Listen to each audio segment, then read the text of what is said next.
नमस्कार किसान मित्रों, मैं किसान हूं। मैं आपका स्वागत है। ये जो खेत देख रहे हो, यहाँ पे 42 इंच पे गन्ने की बुआई की गई है और आप यहाँ पे देख सकते हैं सिर्फ 10% गन्ने का जमाव हुआ है और 90% गन्ने का जमाव नहीं हुआ। तो ऐसी क्या गलती हुई है जो किसान को ये नुकसान उठाना पड़ता है। यहाँ पे आप देख सकते हैं, ये जो मजदूर है वो कुछ कुदाली से खुदाई कर रहे हैं। मैं वहाँ जाके आपको दिखाना चाहता हूँ। हम बुआई के समय सभी तरह के फर्टिलाइज़र, फंगिसाइड और कीटनाशक का उपयोग करने के बावजूद भी क्यों हमारे गन्ने का अच्छे से जमाव नहीं होता और ठीक से कल्ले नहीं निकल पाते, उसके पीछे का वास्तविक कारण क्या है वो समझने की कोशिश करते हैं। तो यहाँ पे आप देख सकते हैं, यहाँ पे सामान्य विधि से गन्ने की बुआई की गई थी और 3-4 आँख वाला टुकड़ा करके गन्ने की बुआई की है। और ये जो ज़मीन है वो काली चिकनी मिट्टी है, इसे हम हेवी ब्लैक सॉइल कहते हैं। और यहाँ पे भी पूरे खेत में पानी भर के चलाया गया था। तो यहाँ पे ऐसी कौन सी गलती हुई है जो फर्टिलाइज़र, फंगिसाइड और कीटनाशक देने के बावजूद भी गन्ने का जमाव नहीं हुआ और गन्ने का बीज सड़ने लगा और फंगस लग गई और किसान को इसकी खुदाई करके निकालना पड़ता है और फिर से नए बीज की बुआई करनी पड़ेगी।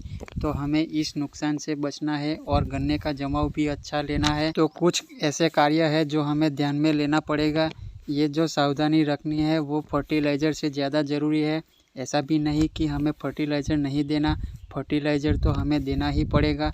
फिर चाहे आप केमिकल फर्टिलाइज़र डालो या जैविक खाद डालो, बिना पोषक तत्व के हमारी फसल अच्छा उत्पादन नहीं देगी। अभी हमें यहाँ पे जो सावधानी रखनी है वो गन्ना बुआई करने का तरीका और पानी चलाने में सावधानी रखनी है।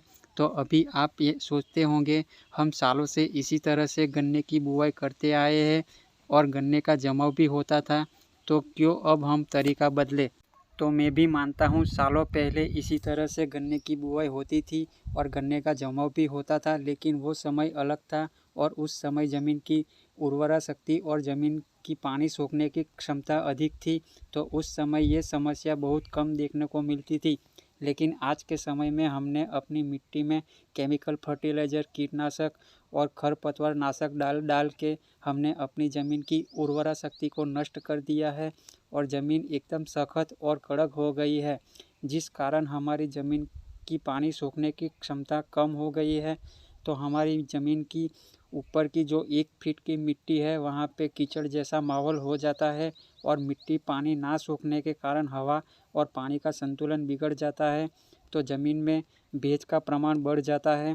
तो जब हम गन्ने की बुआई करते हैं और हमारे बीज के आसपास हवा और पानी का संतुलन नहीं होता, तो हमारा बीज अपनी जड़ नहीं निकाल पाता, जिस कारण हमारा बीज ज़मीन में सड़ने लगता है और बीज में फंगस लग जाती है और ठीक से गन्ने का जमाव नहीं होता।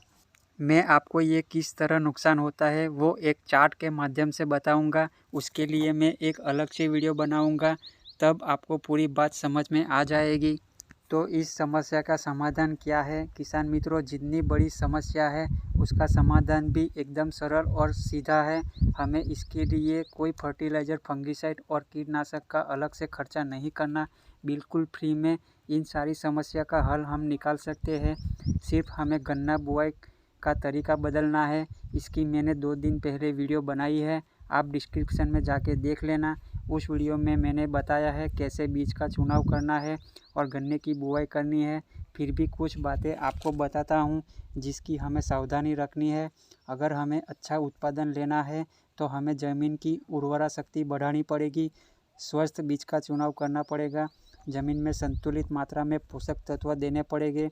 ये सारी बातों का हम ध्यान रखेंगे तभी हमारा उत्पादन अच्छा आएगा। और ये 3-4 आँख वाला टुकड़ा लगाना बंद करो। समय के साथ हमें गन्ना बुआई का तरीका भी बदलना पड़ेगा।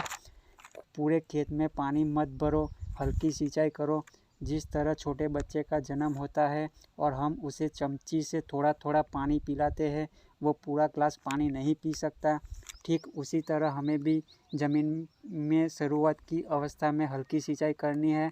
जब फसल बड़ी होती जाएगी तब पानी की मात्रा हमें बढ़ाते जाना है। तो किसान मित्रों, अगर आप इन सब बातों का ध्यान रखते हैं तो आपको कोई अलग से खर्चा नहीं करना पड़ेगा और कोई दुकान वाले के पास जाने की ज़रूरत नहीं पड़ेगी। आप बुआई के समय जो खाद देते हो वो देते रहो। सिर्फ कुछ कार्य में सावधानी रखोगे तो आपका जमाव भी अच्छा आएगा और उत्पादन भी अच्छा आएगा। देखो, ये सब बातें मैं इसलिए बता रहा हूँ क्योंकि फर्टिलाइज़र से ज़्यादा ज़रूरी है सही दिशा में खेती करना।